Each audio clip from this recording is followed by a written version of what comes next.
Slide-nya nggak kelihatan. Ini share screen dulu.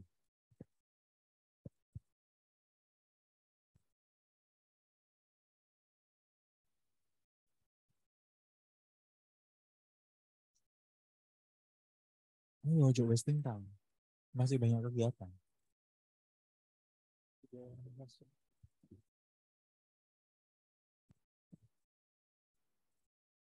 Ya, baik.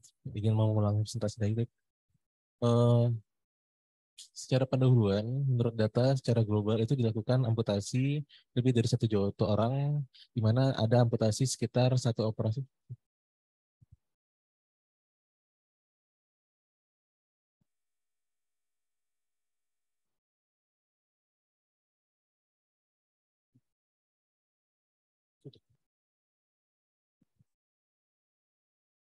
Ini sebelum.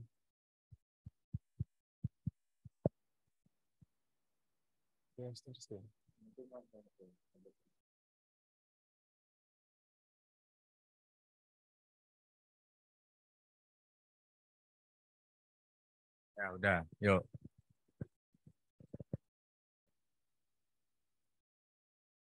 Baik, indikasinya bisa dibagi berdasarkan tingkat emergensi, urgensi maupun elektif, di mana kita bisa melakukan amputasi extensor inferior pada emergensi jika ditemukan adanya seperti necrotizing infection ataupun perdarahan tidak terkontrol. Untuk urgensi, jika ditemukan adanya suatu luka yang menumbuhnya lama atau infeksi luas dengan resiko terjadinya sepsis ataupun kerusakan jaringan ekstensif baik jaringan soft tissue maupun neurovaskular. Untuk elektif, jika kita bisa melihat adanya suatu malignansi atau jika adanya gangguan fungsi dengan nyeri yang menetap. Nah, untuk ekstremitas inferior amputasi ini kita bisa membagi level berdasarkan levelnya. Mulai dari yang paling bawah itu dari jari dan toe area amputation, lalu ada transmetatarsal amputation, ada midfoot transtibial amputation atau biliary amputation, ada above amputation sampai disartikulasi panggul. Yang pertama adalah reamputation. Reamputation ini adalah amputasi yang meliputi DGT sampai metatarsal, di mana dengan teknik operasi itu kita lakukan suatu pembuatan marking.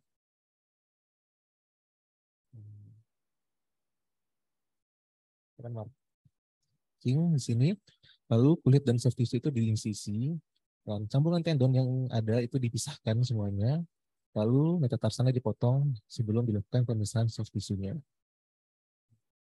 Yang kedua itu adalah midfoot amputation, di mana ini kita bisa membagi menjadi transmetatarsal,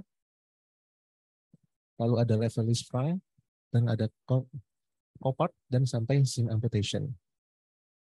Nah, untuk transmetatarsal amputasi ini kita bisa lakukan dengan membuat suatu desain insisi bentuk Swiss knot, di mana nanti dilakukan suatu insisi yang mulai dari dorsal pedisnya sampai ke dari plantar pedis sampai dorsal sampai plantar pedis dengan membuat setan semakin derajat pada permukaan kulitnya. Nah, lalu nanti forwardnya dilakukan di disartikulasi, dan lalu nanti flapnya akan dilakukan penjahitan dengan simple suture.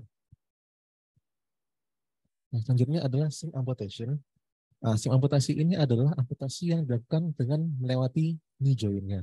Nah, forward ini dibuang. Melewati apa? Heel ankle joint.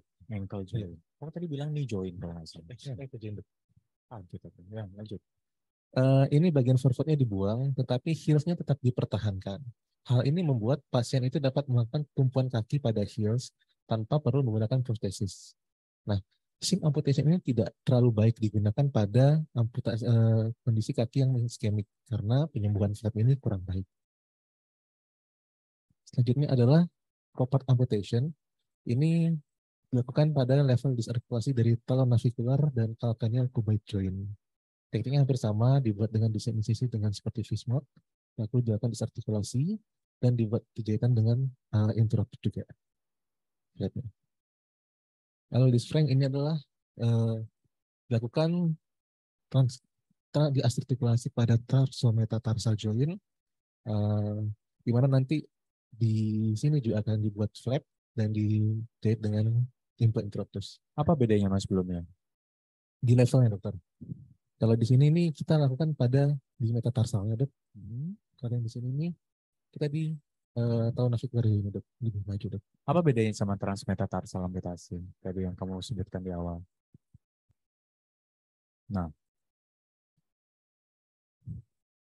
Ini Dok, level ini ya Dok. Kalau pada transmetatarsal ini kita memotong pada metatarsalnya Dok. oke. Kalau di Lisfranc Itu di, ini transmetatarsal. ya, kalau Di Lisfranc, kalau Lisfranc kita lakukan pada pemotongan di tarsal metatarsal joint ya Dok, di disartikulasinya.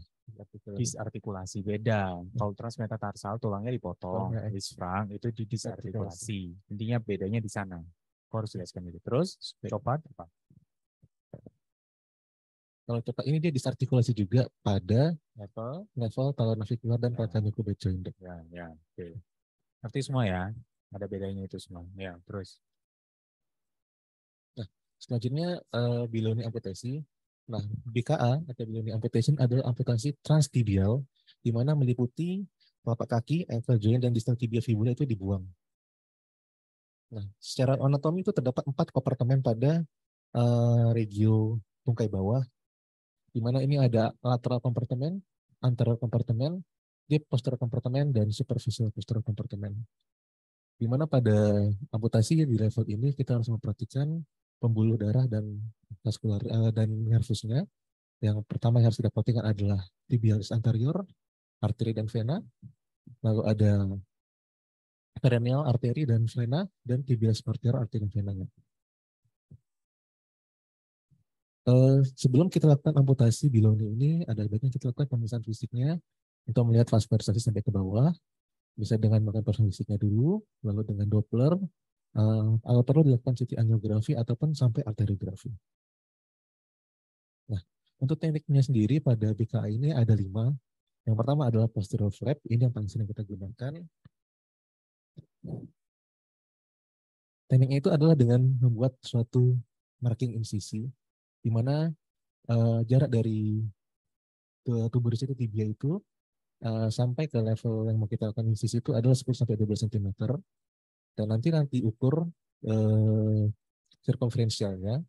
Nah, 2/3 dari circumferential itu dilakukan adalah sebagai insisi anteriornya. Sedangkan sepertiga dari ukuran circumferential itu digunakan untuk membuat flapnya.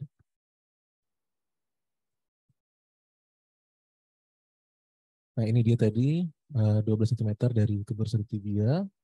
Nah, lalu dilakukan pembuatan flap. Nanti diukur untuk sepertiga, 2/3-nya itu untuk insisi anterior, dan sepertiganya itu untuk bagian posteriornya. Nah, operasinya itu seperti tadi akan dibuat marking untuk flap, lalu dilakukan insisi kulit dan fasia, lalu otot dengan menggunakan biotermi, lalu identifikasi pembuluh darah yang tadi yang telah saya jelaskan, dan diligasi, potong saraf secara tajam dalam kondisi tension agar ketika dipotong pembuluh saraf tadi akan tertarik ke bagian proksimal, lalu gunakan Hysteronephritis flap untuk menutupi stem tulang. Nah, letakkan drain di dalam otot dan kalian tidak boleh digigit secara tegang. Yang kedua ini adalah sagittal flap. Ini yang membedakannya adalah dia menggunakan flap medial lateral dengan panjang yang sama. Lalu ada skew flap amputation. Nah, jika flap posterior tidak memungkinkan, Gambarnya mana yang tadi itu, sagittal flap? Saya nggak ngerti maksudnya malah. Nah, lihat. Kau jelasin gitu, apa maksudnya sagittal flap? Coba lihat penjelasannya. Memanfaatkan flap medial dan lateral dengan panjang yang sama. Ya pasti dilakukan menutup tibia menjadi otot. Terus selanjutnya next, gambarmu tadi. Ini bukan, ini skew flap amputasi. Apa bedanya? Kalau ini dia menggunakan flap dari lateral dengan ukuran yang sama dan medial, lalu ditutup dokter. Nah, Apa bedanya Mas Bro? sagittal itu Tolong. Ini kamu bikin sendiri? Bikin sendiri. Nah, iya, apa bedanya sagittal flap sama yang selanjutnya itu? Kalau aku lihat dari kata-katanya ini ya, menggunakan flap medial dan lateral dengan panjangnya yang sama. Next. Nah, tuh gambarnya kayak begini mestinya. Kok bilang beda? Apa bedanya? Oh.